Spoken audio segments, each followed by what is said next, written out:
কাফের ও মুনাফিকদের আনুগত্য করো না, অবশ্যই আল্লাহ তাআলা সবকিছু জানেন, তিনি বিজ্ঞ কুশলী। অতএব তুমি কাফেরদের এই অভিযোগের পেছনে পড়ো না, তুমি এ কোরআন দিয়ে তাদের প্রচন্ড মোকাবেলা করো। আর এদের মধ্যে যারা পাপী ও সত্যের পথ প্রত্যাখ্যানকারী, কখনো তাদের কথা শুনবে না। সেসব সীমা লঙ্ঘনকারী মানুষদের কথা শুনো না, যারা আল্লাহর জমিনে শুধু বিপর্যয় সৃষ্টি করে এবং কখনো সমাজের সংশোধন করে না। তিনি একই জায়গায় দুটো সাগর একসাথে প্রবাহিত করে রেখেছেন, একটি হচ্ছে মিষ্ট ও সুপেয়, আরেকটি লোনা ও ক্ষার বিশিষ্ট। উভয়ের মাঝখানে তিনি একটি সীমারেখা বানিয়ে রেখেছেন। সত্যি এটি একটি অনতিক্রম্য ব্যবধান। তিনি সে মহান সত্তা, যিনি মানুষকে এক বিন্দু পানি থেকে পয়দা করেছেন, অতঃপর তিনি তাকে রক্ত সম্পর্ক দ্বারা পরিবার বন্ধন ও বৈবাহিক বন্ধন দ্বারা জামাই শ্বশুরে পরিণত করেছেন। তোমার মালিক প্রভূত ক্ষমতাবান। এ সবকিছু সত্ত্বেও তারা আল্লাহর বদলে এমন সবকিছুর ইবাদত করে যা না তাদের কোনো উপকার করতে পারে, না তাদের কোনো ক্ষতি করতে পারে।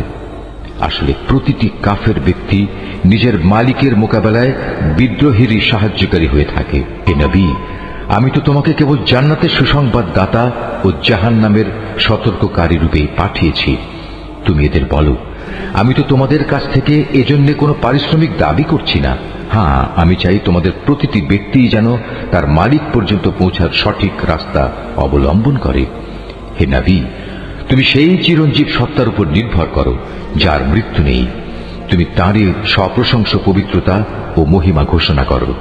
তিনি তার বান্দাদের গুনাহ খাতা সম্পর্কে সম্যক ওয়াকিবহাল। তিনি মহান আল্লাহ তাআলা, যিনি আকাশমণ্ডলী, পৃথিবী ও ওদের মধ্যবর্তী সমস্ত কিছু 6 দিনে সৃষ্টি করেছেন। অতঃপর তিনি তার আরশে সমাসীন হন। তিনি অতি দয়াবান আল্লাহ। তার মর্যাদা সম্পর্কে সে লোককে তুমি জিজ্ঞেস করো যে এ সম্পর্কে অবগত আছে।